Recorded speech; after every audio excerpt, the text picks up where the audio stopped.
Let me get this up.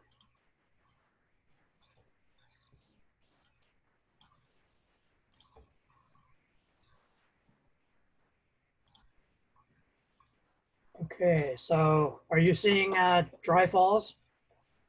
Yes. Yes. Okay. This is first of 38 slides. I'll try to keep it down to an hour or less, and maybe save some time for questions at the end. Thank you for having me, and today I'm going to be presenting some information and lots of pictures from my new book that's coming out shortly soon, hopefully early next year, with Springer Nature. It's Ice Age Floodscapes of the Pacific Northwest. Subtitle is Photographic Exploration.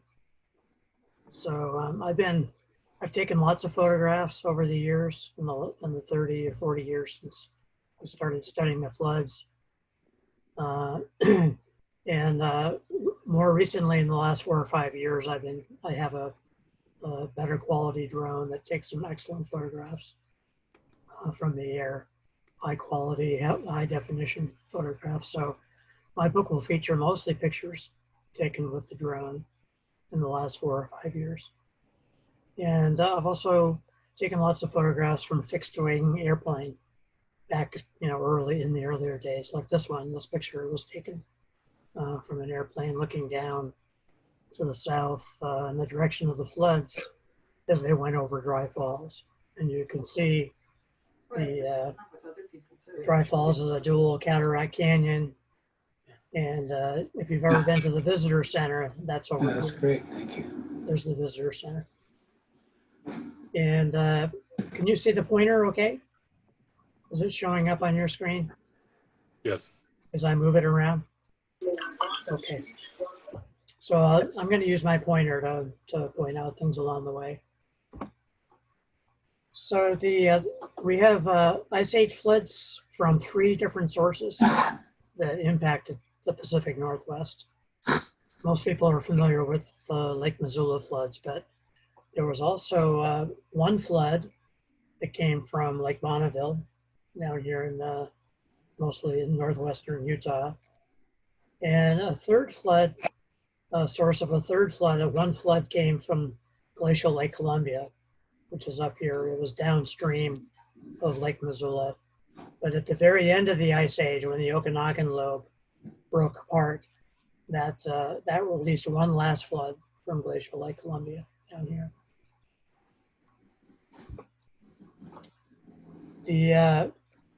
Most of my talk will focus on the Missoula floods, since there were repeated floods and they covered a much bigger area, left behind much more recognizable features. I'm going to focus mainly on the Lake Missoula area. And but the book will include a flood from Lake Bonneville and a flood from Lake Columbia. The Bonneville flood, by the way, was about 18,000 years ago. The Lake Columbia flood, we think was around 14,000 years ago. And then in between that time, we had multiple floods, maybe as many as 100 floods during the last glacial cycle from Glacial Lake Missoula. And the Missoula floods lasted from around 20,000 years ago to about 15,000 years ago. Okay, so here there's 3 lobes of the Cordilleran ice sheet coming down that generated a lake, dammed the Columbia River to form Lake Columbia. The Pend Oreille lobe came down the Purcell Trench, blocked the Clark Fork River, forming Glacial Lake Columbia, Glacial Lake Missoula over here. And keep in mind, during the Ice Age, sea levels were 300 to 400 feet lower than they are today, because there was so much water, or ocean's water was tied up on the continents as ice. It caused sea levels to drift or recede westward up to 50 miles away from the present coastline, which is here. And here's the Ice Age coastline. So this is a more simplified version of the Lake Columbia, Lake Missoula, Channel Scabland of eastern Washington, northern Idaho, and northwest Montana, and northern Oregon.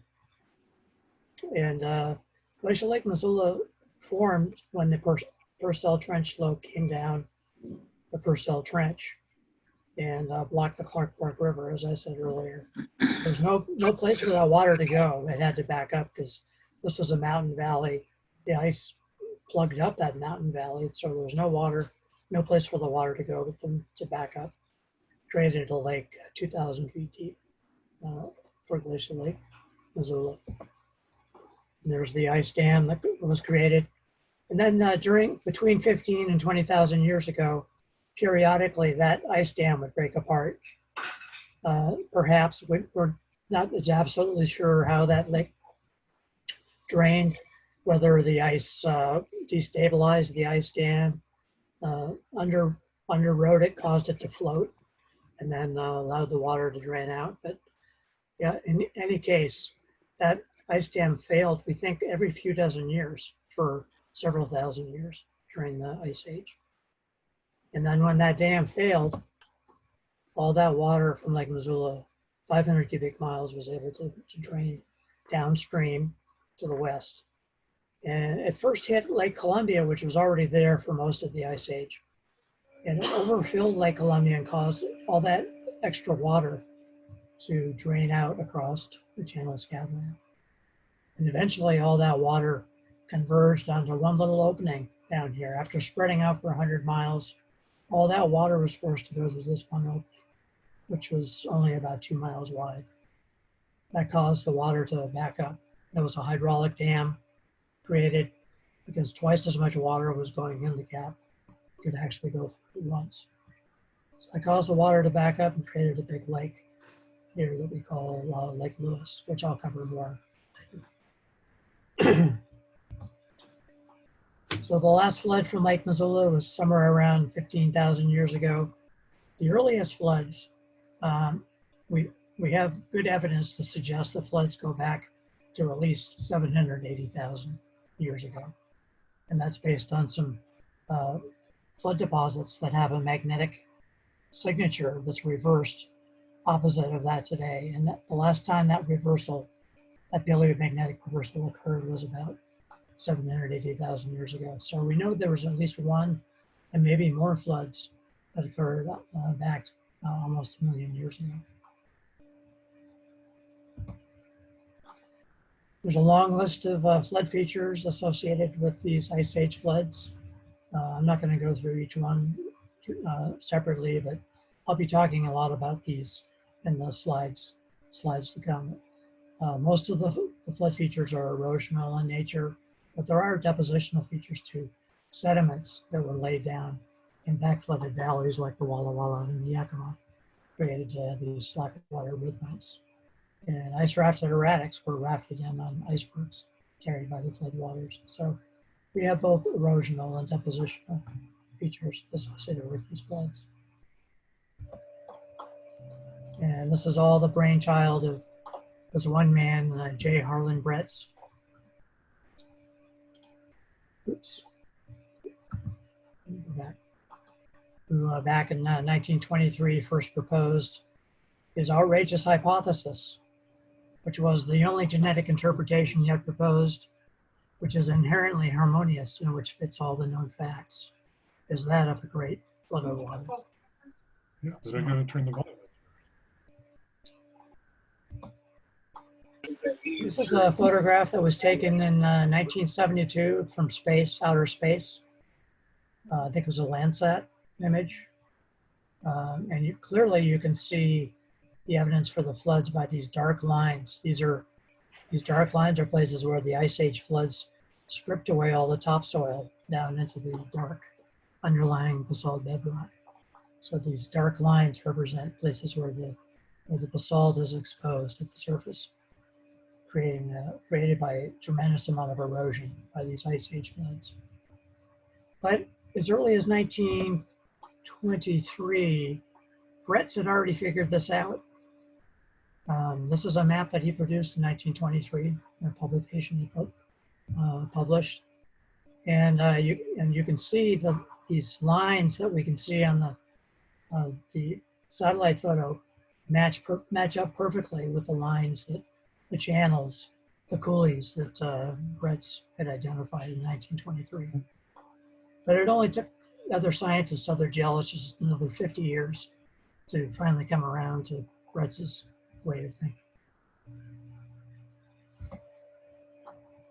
So let's zoom in now on the ice dam for Lake Missoula. You can't see all of Lake Missoula here, but this is the lower end of it here. And in northern Idaho is where the Purcell Trench came down, and it went all the way down to the lower end of Lake Pend Oreille at its maximum.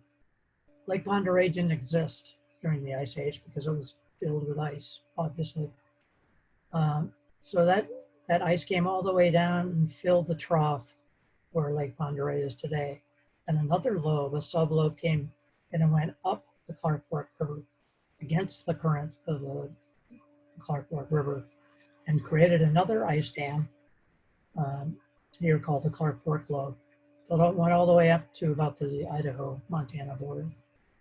And this is this lobe here was the plug for Glacial Lake Missoula. But the ice dam pretty much extended for almost 30 miles at its biggest. Its largest going for 30 miles from here all the way down to the lower end of Lake Pend Oreille is a 30-mile ice dam. I really like this photo by Dave Bennett, who's from the Montana area. And he's a pilot. He flies around. He took this picture from his airplane, but he got a beautiful photograph. But then he gave it to a friend of his, a graphic artist, who actually photoshopped in the ice dam for Lake Missoula. Okay, so now keep in mind this image is looking west. So we're looking. This is the lower end of Lake Pend Oreille. This is the ice dam that came up the Clark Fork River, damming Lake Missoula, which we see here in the foreground. With lots of ice floating in the lake and icebergs, probably with many floating boulders, which might become erratics at some point in the future. So here's some of the best evidence for Glacial Lake Missoula are these what we call Strandlines. Okay, these are ancient lake levels for Lake Missoula, and they're these very parallel lines you can see etched into the hillside here. Each one of these is a separate lake level. It sat there for maybe a few years, a dozen years. We're not sure how long each one of these strand lines represents time. But we do know they go up to 2,400 feet elevation and then they stop. See, this upper part doesn't have any strand lines. So that tells us the maximum level of the lake. Went up to the top uppermost strand line, and that's how we know how deep the lake was for Lake Missoula. It was 2,000 feet deep, and the water surface was about 2,400 feet elevation. And it extended for hundreds of miles back up into northwestern Montana. Huge lake, 500 cubic miles. During the Ice Age floods, it took up to only 3 or 4 days to drain, but it probably took another several dozen years to refill as that ice dam reformed and the lake built up behind it. We believe the average age for most of these floods were separated by about 50 years during its maximum rate. Another great example, or another great classic feature of for Lake Missoula draining is the Camas Prairie area, and I'm sure many of you have been here and seen this, and other people have reported on this many times. But here you can really see how rapidly the lake must have drained to produce ripples like this. The speed of the water had to have been really powerful, the speed and the strength to create these ripples, these giant ripples. Here's an old homestead for scale over here. You can see these ripples are easily, many tens of meters wide apart and maybe several or 10 meters high. And they're huge, and they're all coming from the saddle up here. Okay, this is called Wills Creek Pass.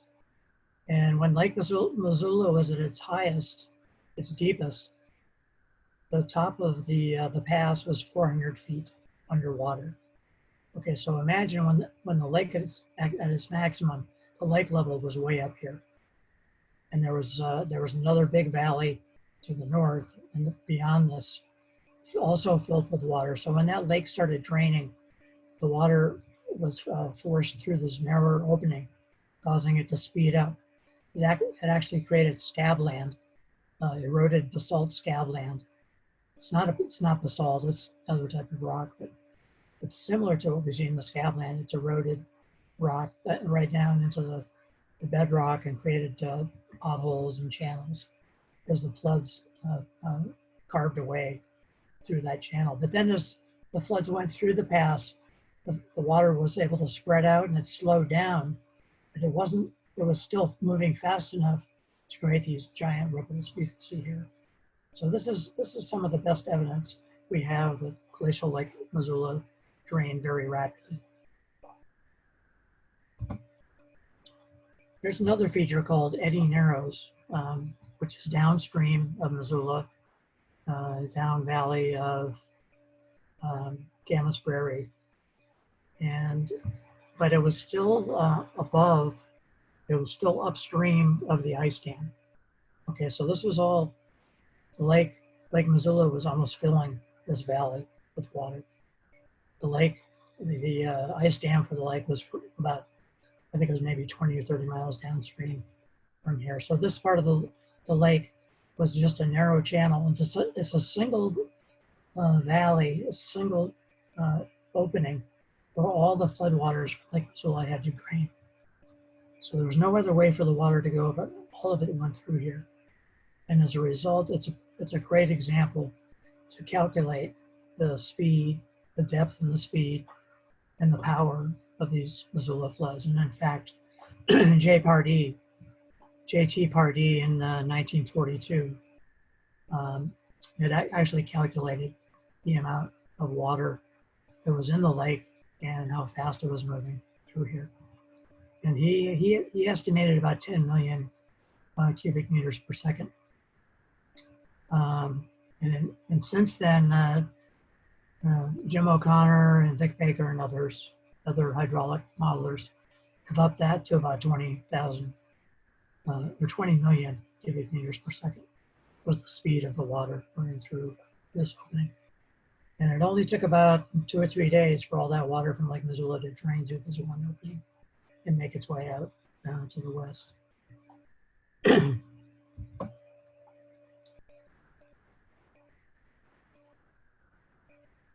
Being in a pandemic, I don't get to talk much, so my voice isn't nearly as strong as it normally is, because I'm, as you know, where a lot of us are silent during the day.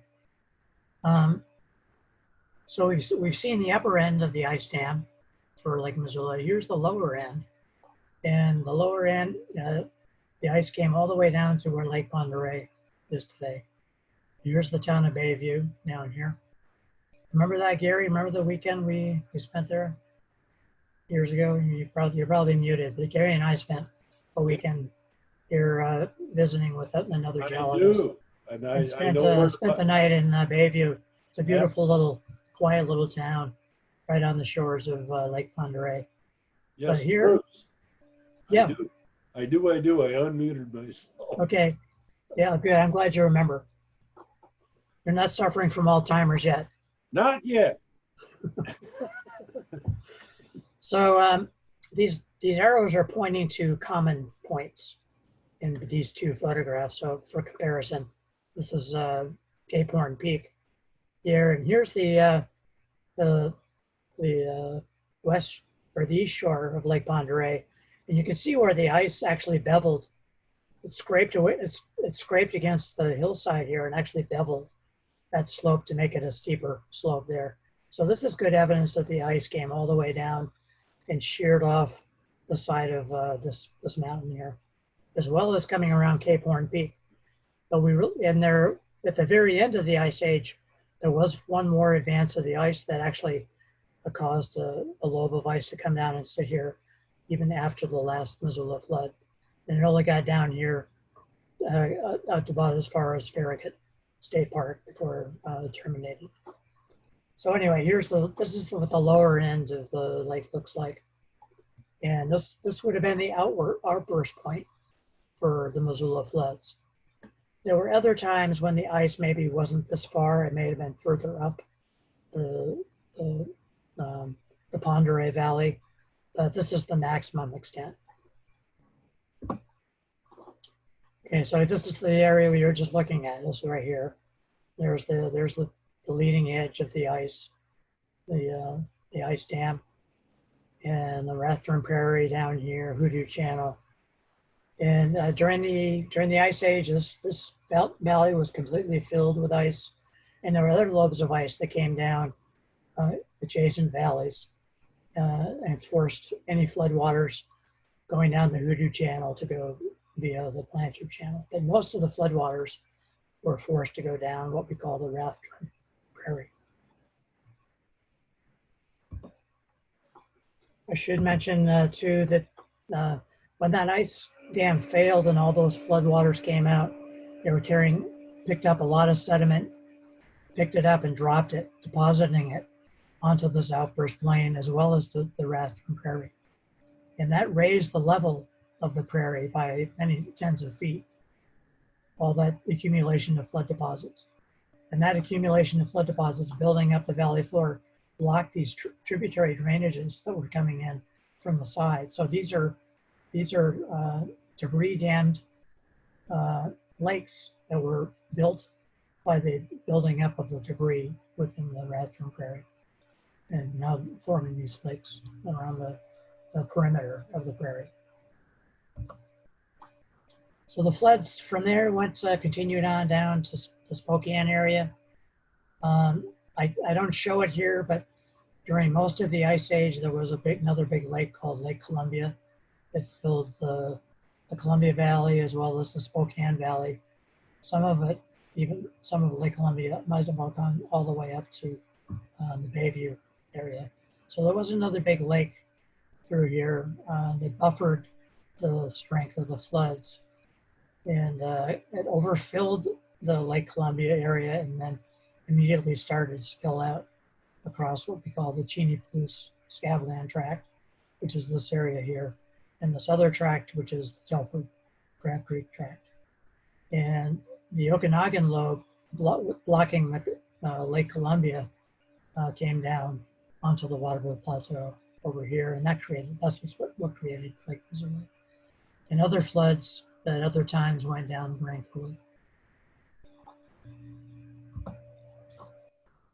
So here's some example of the Butte and Basin Scabland that was a term coined by Bretts. They use that often to describe this unusually weathered basalt, eroded basalt, where you have fairly flat lava flows, but they're gouged out by the floods, forming these basins and these buttes in between. So this is characteristic, typical of what Brett's was describing when he said Butte and Basin Scabland. Before the floods, this area was probably all covered with a pretty much plainer surface of basalt, and then overlain by perhaps some wind-blown silt and maybe some old river deposits.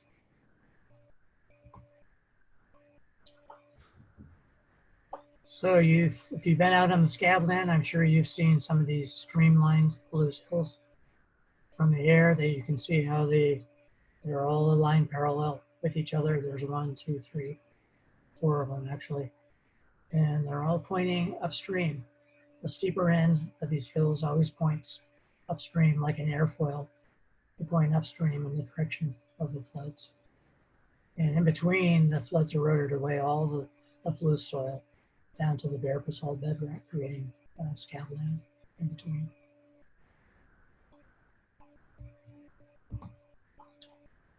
So way over on the other side of the Coulee, or the Scabland, is Dry Falls. On the west side, this is another view. This is the visitor center over here. This is kind of looking northwest. Banks Lake is up here. This is Dry Falls Lake, Dry Falls. This is Monument Coulee, it's called. And there's a third coulee, Alcove Cataract. These are recessional cataracts that formed, started out forming 25 to 30 miles downstream near Soap Lake. And with each flood, the floods would undercut these cliffs and cause these cliffs to recede upstream. So that these are now 25 miles north of Soap Lake, which was the lower end of the coulee. Also, I'll point out these beautiful grooves that were gouged out by the floods, and some potholes. There's a good pothole there, another pothole there. So lots of good flood features exposed here near the Dry Falls. Umatilla Rock is a single blade of basalt that runs down the middle of these two alcoves. And keep that in mind, because you'll see this again and again in the Scabland. These multi-alcoved coulees, oftentimes with a blade of basalt running down the middle. At one time, this basalt surface, and this surface were all together, were all combined at the same level. But since then, the floods have carved out the basalt on either side of the blade, leaving behind the blade remnant, erosional remnant of the floods. Here's a view from an airplane looking up the Palouse River Canyon. This is just upstream of Palouse Falls, kind of looking to the north. This is Washtekna Coulee up here in the town of Washtekna, just out of view up here.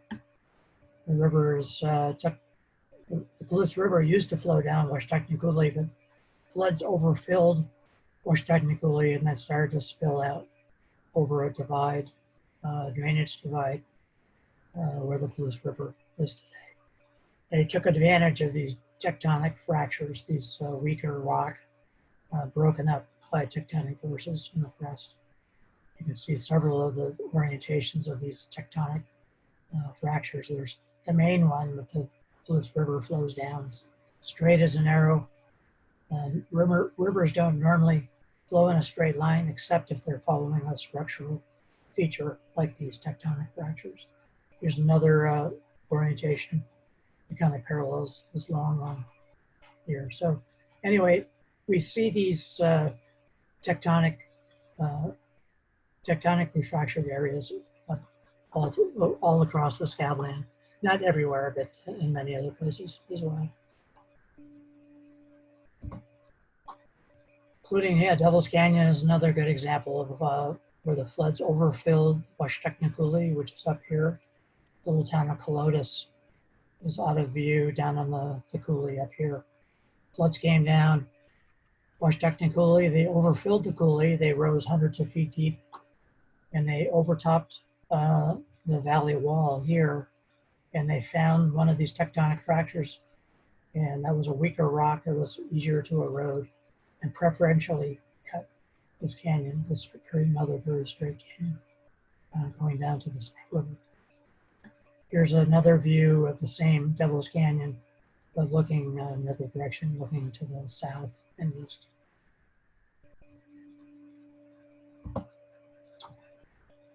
Okay, so when the floods came down Grand Coulee, as well as coming in from the east, maybe via the Telford Crab Creek Tract, and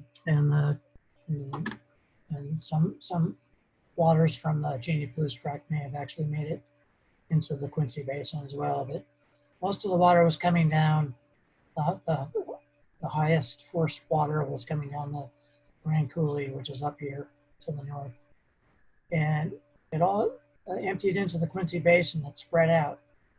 The water came in so quickly and filled this basin so fast that the water filled the valley, and then it spilled over the west side of the Quincy Basin, as well as going down the Drumheller Channels. this 8 to 10 mile wide channel complex. So there was lots of places for the water, flood water to go, but it came in so quickly that it caused the water to spill out over these potholes and Frenchman Coulees, which is phenomenal. This was a key piece of evidence used by Brett to explain why he believed the floods came in very rapidly. And he was right. There's no other way to explain it than a deluge came in all at once to create all these coulees. So I'm going to show you photos of each one of these in the next few slides. Here you can see this is a dual cataract canyon with a blade of basalt running down. Here's another dual cataract canyon, Frenchman Coulee with a blade of basalt. And then we have a very complex network of channels carved out of what we call Drumheller Channels. And that water continued on down. Some of it went down into the Othello Basin, but a lot of it ended up going down another place called Othello Channels. Okay, so with that, so here's a view, aerial view of Potholes Coulee. This is looking kind of to the northwest. Here's the reflection off the Columbia River down below. And when these floodwaters were filling the Quincy Basin, they came in very rapidly. They rose hundreds of feet high within the basin until they started to spill over the western margin of the Quincy Basin and down into the Columbia River. There was an unbelievable hydraulic gradient that existed between the lip of the coulee that started here and the Columbia River, which is, I think it was 800 or 900 feet high.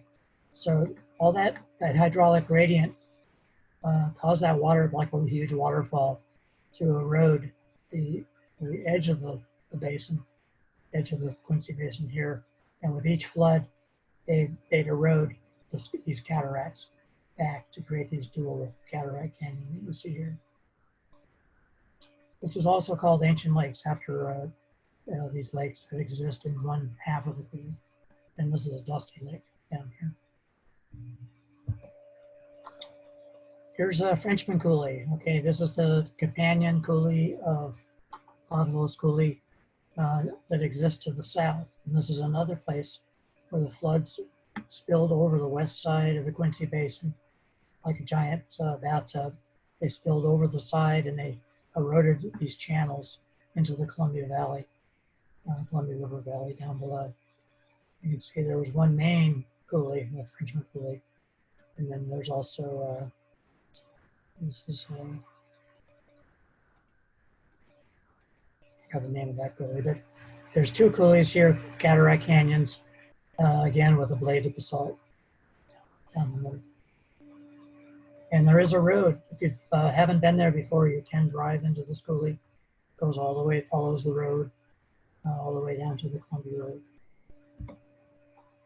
So Drumheller Channels, this is other place to the south of the Quincy Basin where the floodwaters were flowing simultaneously at the same time as Potholes Coulee, Frenchman Coulee. And they did even more damage down there. There was an 8 or 10 mile wide channel plexus, eroded basalt that was severely eroded by these ice age floods coming down from Grand Coulee area. And they left behind these beautiful channels that are totally dry. Some of them are occupied by groundwater or groundwater fed lakes. Now we do have this unusual, these unusual mesas or buttes out in the middle of the channels as well. And this particular one is well known because of the beautiful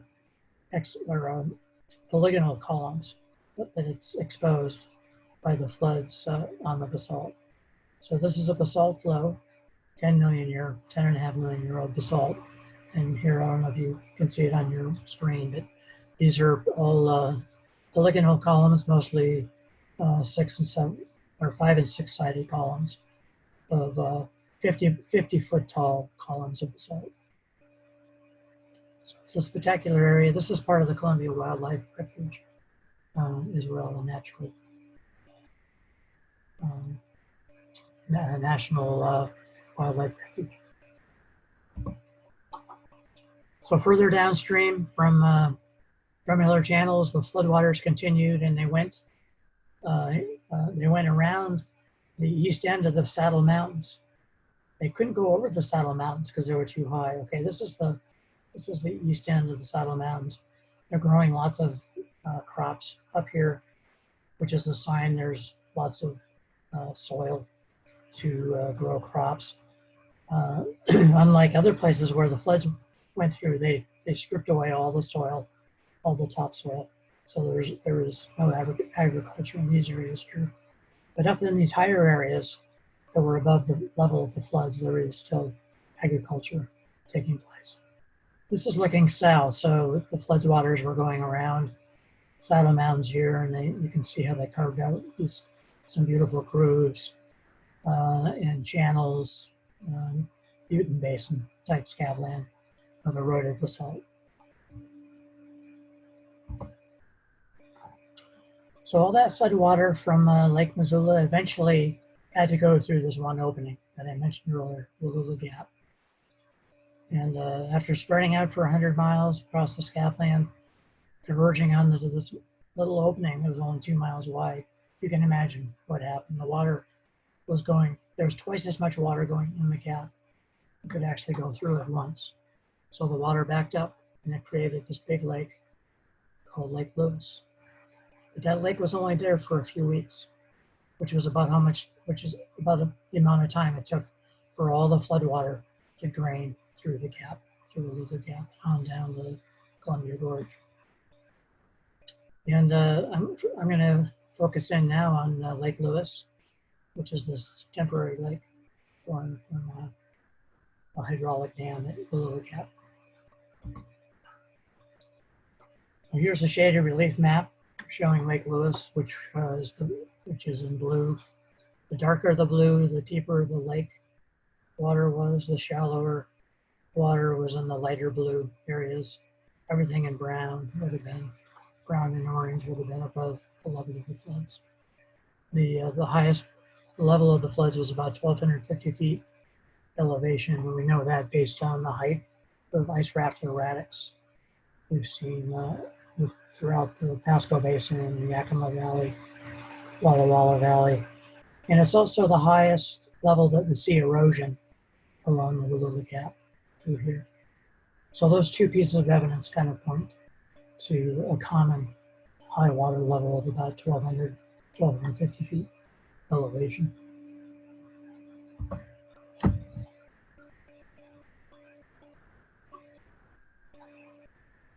So here's Wallula Gap.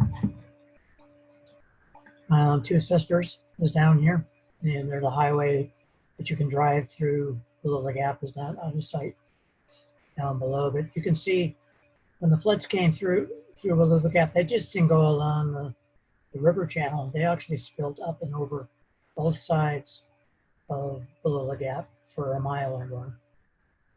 This is all scabland that was eroded by floods that had overfilled Wallula Gap, and they were all converging to head down to the Columbia Gorge, going in this direction here.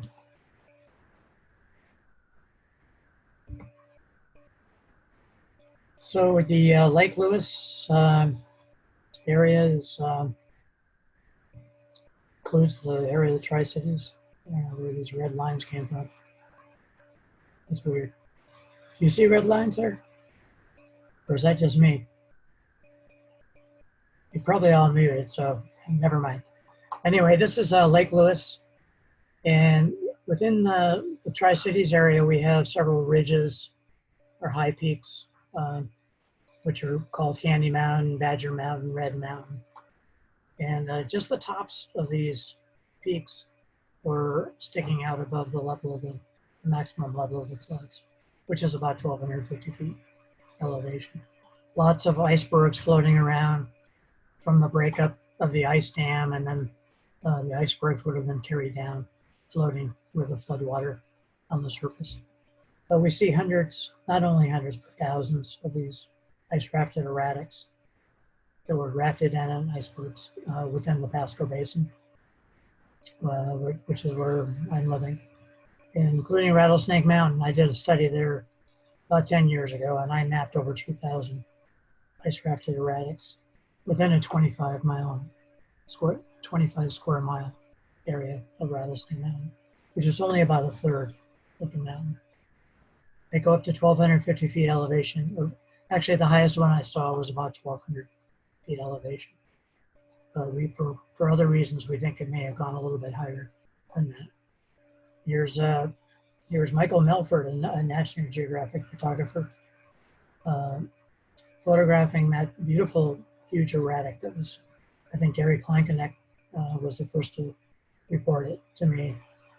And it's a beautiful piece of granodiorite. The nearest location of this. Wireless caller. The nearest location of this rock is probably 80 to 100 miles away.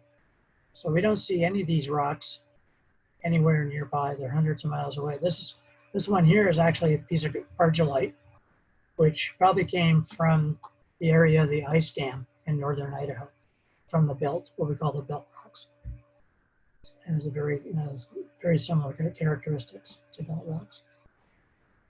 And here's one piece of granodiorite sitting at 1,000 feet elevation, 700 feet above the Columbia River down below. And it's angular.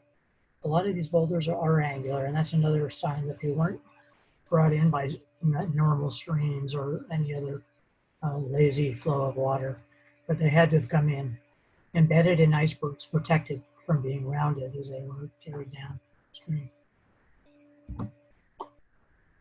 Okay, so beyond Wallula Gap, the floodwaters all headed down the Columbia Gorge. And here in the eastern Columbia Gorge is a place called Philippi Canyon. And further downstream, down near the Dalles, towards the Dalles, we have a place called the Celilo area. There's a park called Celilo down here. There's some beautiful scabland eroded above the highway here. This is I-84, Interstate I-84. And I don't know how many years I drove down I-84 going towards Portland and other places, totally oblivious that any of this existed, because it's hundreds of feet above the level of the highway. And it's not till you get up in the air that you can actually look down and see the erosion that's been created by the Ice Age floods on this bench. A beautiful scabland. Again, here's some of these tectonic fractures that were created, and they were etched out, preferentially eroded by these Ice Age floods. The high water mark for floods coming down the gorge in this image was all the way up here. Here you can see this.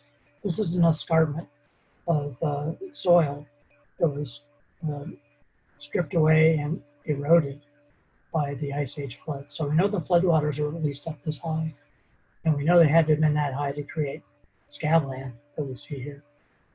And up over in Philippi Canyon, this is a place where the flood. Here's Highway 84 again, same highway, going down to towards Portland and Arlington. And most people are oblivious to this little canyon. They can see something heading up in this direction from the freeway. You can't see any of the erosional features, except for a flood bar that's exposed right here.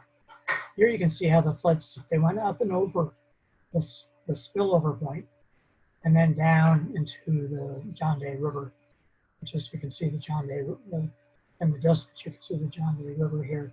So the floods had to go up hundreds of feet, 800, 900, 1,000 feet. They had to rise up to that point before they could spill over into the John Day River. And in so doing, they stripped away the salt, creating these beautiful rock benches of basalt by the floods. Okay, so we're approaching the end here. We're now down, I'm moving down into the Columbia, through the Columbia Gorge and down into the Portland area. At that point, the floods escaped the Columbia Gorge, and then they spread out. Some of some of the floods went, most of the flood water went this way, but floods also spilled over and went through two gaps, one at near Oregon City and another one at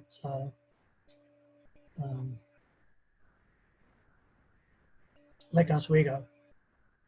These are the two spillover points where the floodwaters went into the Willamette Valley, and they back flooded all the way down to Eugene to create what we call Lake Allison. Okay, so this is another temporary lake that only existed for maybe maybe a week or two before all the floodwater was able to escape out of the Willamette Valley. And there are two notable erratics that I want to point out within the area of the Willamette Valley.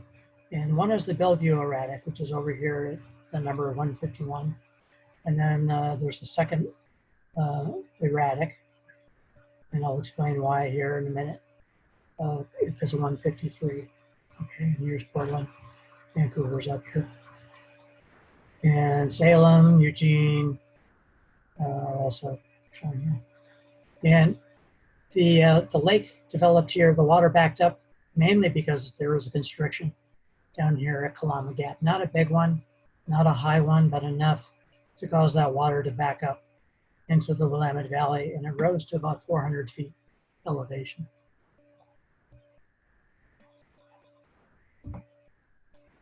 So here's the Bellevue erratic, taken with the drone. And you can see this is the Willamette Valley. We're over on the west side of the Willamette Valley. The Coast Range is over here. Portland, we're looking north, so Portland is up here beyond these hills. But there is a good-sized erratic here, and it's a piece of argillite again. It's very similar to the rocks that we see in northern Idaho associated with the Belt supergroup. This is 1.5 billion year old metasedimentary rock that was once part of an ancient fluvial river or lake system that existed over a billion and a half years ago. And that's billion with a B. So these are rocks that were floated in on an iceberg. The elevation of this Bellevue erratic is about 300 feet elevation. The maximum elevation for the floodwaters was about 400. So this one came to rest about 100 feet below the maximum flood level for the Willamette Valley. Okay, so here's included a picture. This is a picture from northern Idaho along the Clark Fork River, and this is a beautiful exposure of these belt rocks. They're just very well stratified layers of argillite, quartzite, which were one-time shale, and sandstone, but they've been metamorphosed. They were deeply buried underground under high temperature pressure metamorphism. They were transformed into what we call argillite and quartzite, which are a deformed or metamorphosed version of shale and sandstone. And here you can see in the wall of this quarry, they've stacked a bunch of these erratics. They may not be erratic, they may have just pulled them out of these are probably man-made because they're all very rectangular. But notice, this one's fairly rectangular too. It's platy, it's got, it's all about the same thickness. And it tends to break along these bedding planes of this ancient metasedimentary rock. Bruce, what's the relative scale on the rock picture in terms of cross dimension? I'm sorry, can you repeat that? Yeah, in that last picture, Yeah. just in a linear dimension for across the rock. Oh, the linear dimension for the rock? Yeah. Yeah, this is a normal sidewalk. It's about 3 or 4 feet wide. Okay. There, so I would guess that's probably 4 or 5 feet wide. Thank you. And I think you see two pieces here, and this piece this piece looks like it broke off.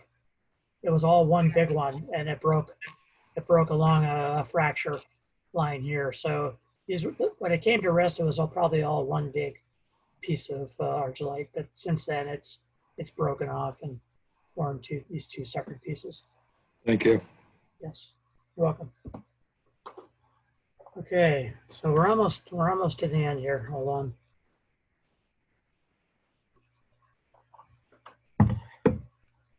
Well, time to break out a beer. Celebrate the end of this thing. So the I included this last because it's somewhat controversial. Whereas a lot of the information I've given you before this is pretty set and well known, understood. But the Willamette Meteorite is a piece of meteorite. It's an iron nickel meteorite. It's pitted. It's actually pitted probably because it was sitting in the acidic soil of Portland for many thousands of years. So the pitting is probably post-depositional. Post ice-rafted erratic transport. But it is a huge piece of iron nickel meteorite. It's the largest found in the US, sixth largest in the world, weighs 15.5 tons. It has a long sordid story that you can read about. I'm not going to go into it here, but it is a very interesting story, the history behind this erratic. Several people that have written good explanations of it. But the most interesting thing for me as a geologist and when it comes to the floods is the fact that its elevation is 400 feet, which is the high water mark for the Ice Age floods. And on this shaded relief map, everything in blue would have been underwater. The blue goes up to 400 feet elevation. And above that, it was above the level of the floods. So the floods coming in from the Portland Basin they were going down the Columbia Valley, but they were also spilling over into the Oregon City, Lake Oswego area, and into the Willamette Valley. And as they did so, they hit these little side canyons. And I envisioned that there might have been some eddies, currents going on by the floodwaters as they came in. They kind of came in and maybe backfilled this canyon area. And any erratics that were floating in with the floodwater would have been on the surface. And those currents could have easily pushed this erratic, or this meteorite, to the high water mark near about halfway along between these two side canyons. So I think that's pretty good evidence for it being ice rafted.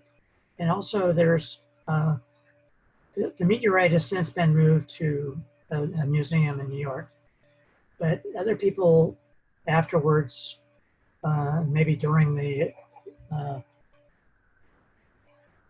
let me start over. There are other erratics, erratic material, the pieces of granite and other rock nearby where they found the meteorite, which could have also been rafted in on icebergs. So the meteorite is associated with other erratics that were deposited nearby.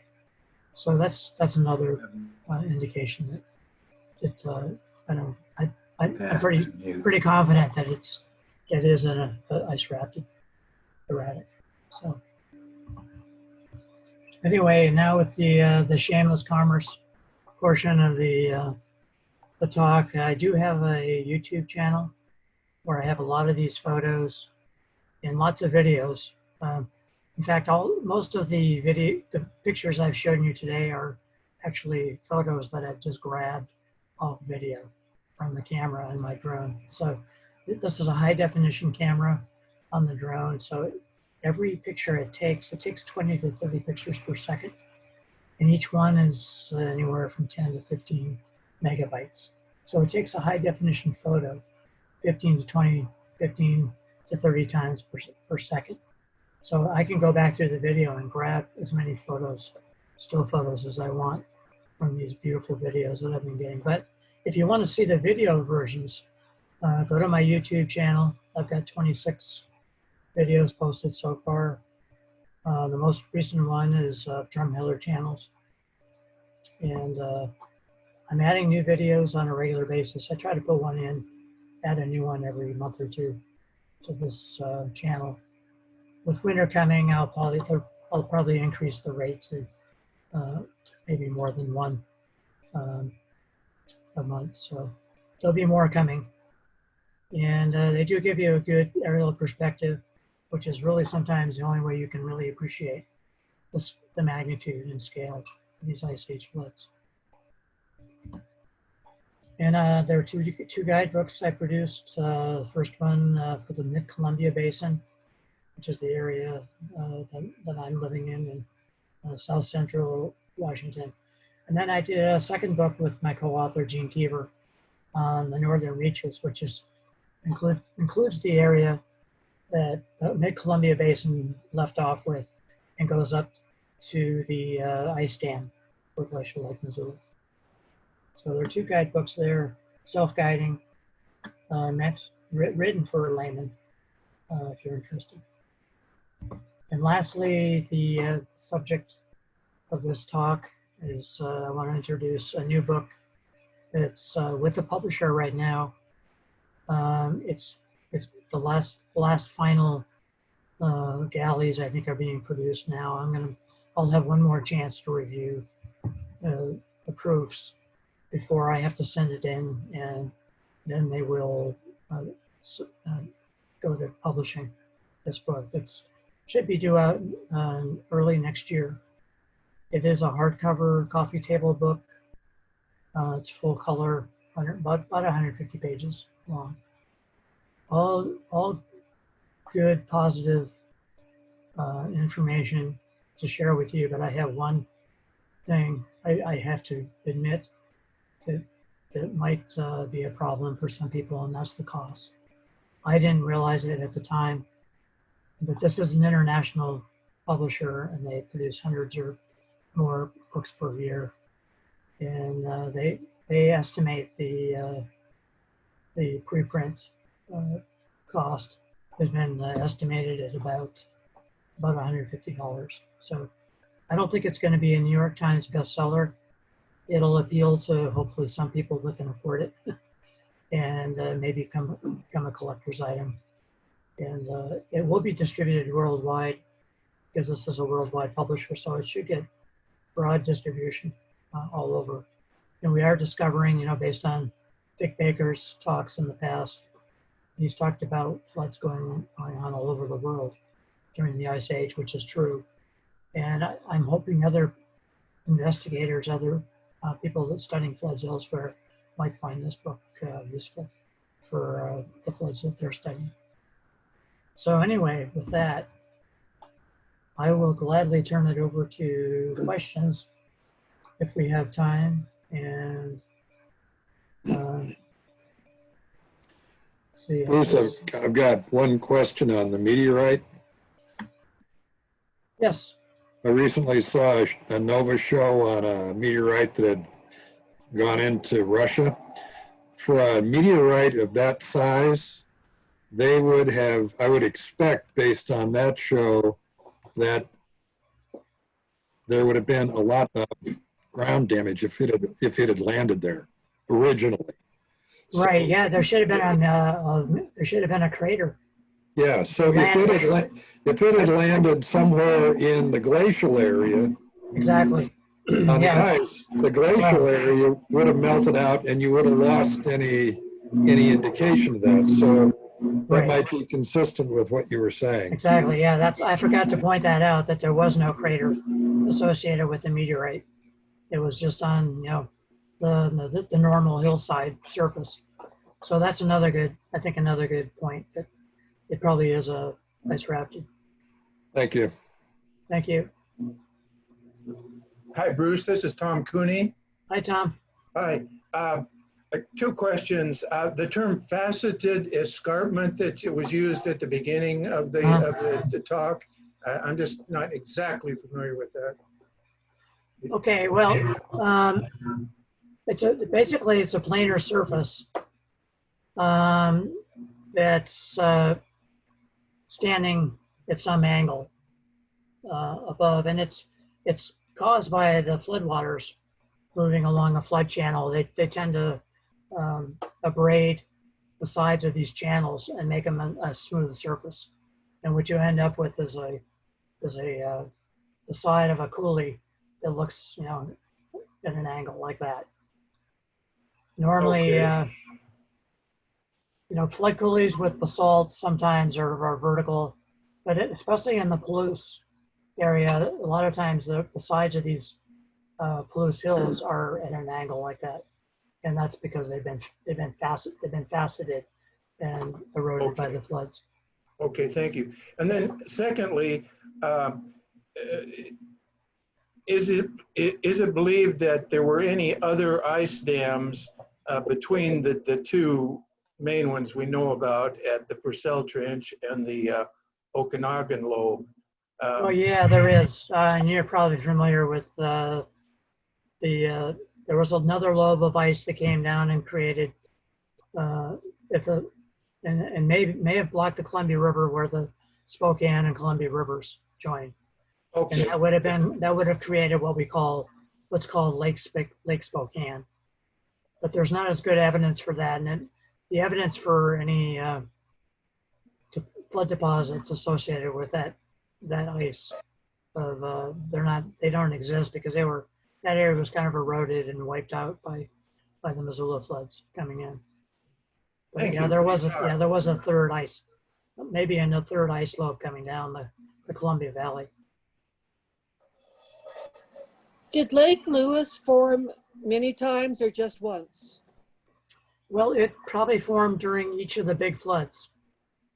Yeah, because it was a result of one Lake Missoula, one Lake Lewis was the result of one Missoula flood. And then the water, in a few days, the water would all drain out to the Columbia Gorge, out to the Pacific. And then for dozens of years, there would be no lake until another flood from Lake Missoula came down. And were people living here then? No, well, that's a good question. We get that question a lot. There's no direct evidence, physical evidence. There are no bones or remains of humans that have been discovered yet so far. In Idaho, along I think it was the Clearwater River, they did recently find evidence for human occupation in an area above the floods, just above the backwater, along the Snake River, Clearwater River. So there could have been, there is indirect evidence, like but they found there might have been radiocarbon associated with a hearth or something, is what they found. I can't remember. Maybe someone listening or watching knows what the evidence is, but there is recently, just in the last couple of years, some evidence that maybe there was humans going back perhaps as far back as about 16,000 years ago. Thank you. This has been so interesting. Thank you.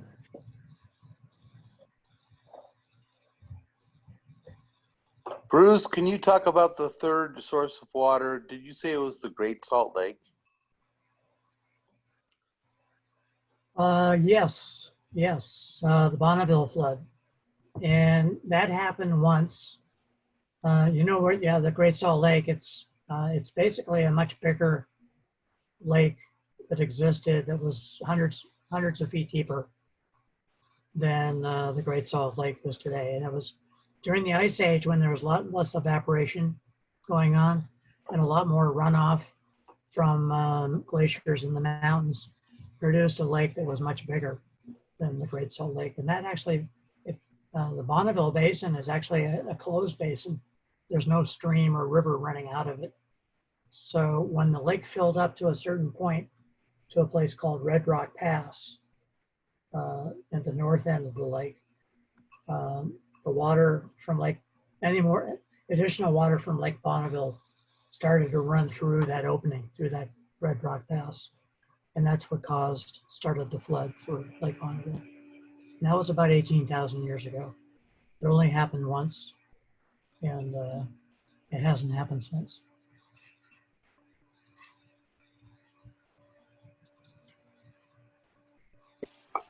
Bruce, this is Rob Fraser in Ellensburg. Sela Hi, Rob. Creek.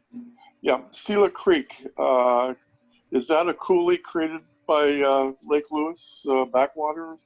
What creek are you Sela. saying? Sela Creek. Sela Creek. Sela, I assume that drains into the Yakima River? Correct. There's a lot. And It's Sela quite. Gap? Sela Gap? Yeah, it's quite deep.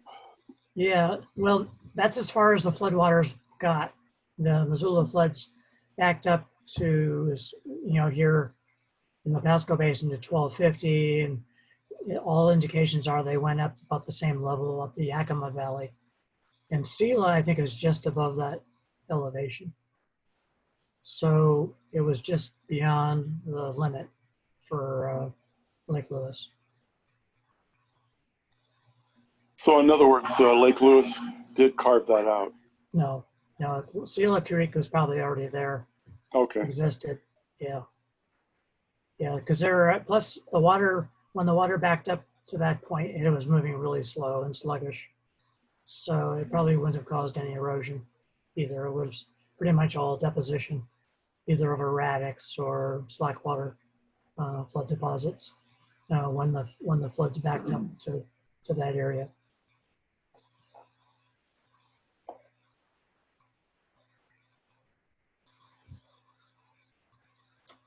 This is Sunny in Colorado.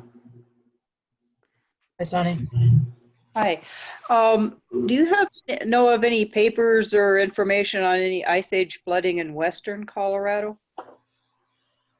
No, I haven't. I haven't heard of any evidence for that. Doesn't mean it doesn't exist. I just, I don't. Western Colorado. So do you have reason to believe there were floods there?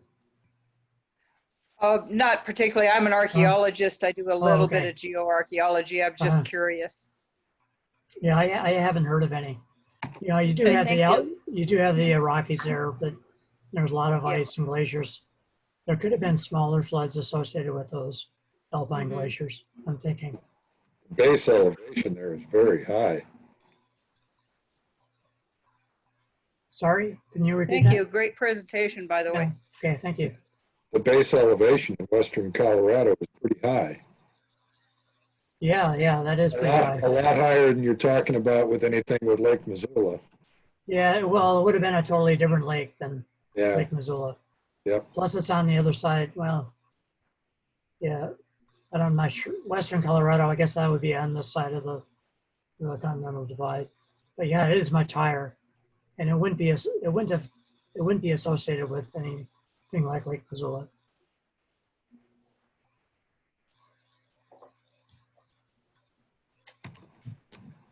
Thank you very much. Very interesting. Yeah, you're welcome. So much. Yeah, we really appreciate it. And I just want to let everybody know that we're going to be, this is being recorded, and we'll make sure to post it to YouTube. I know we ran out of space.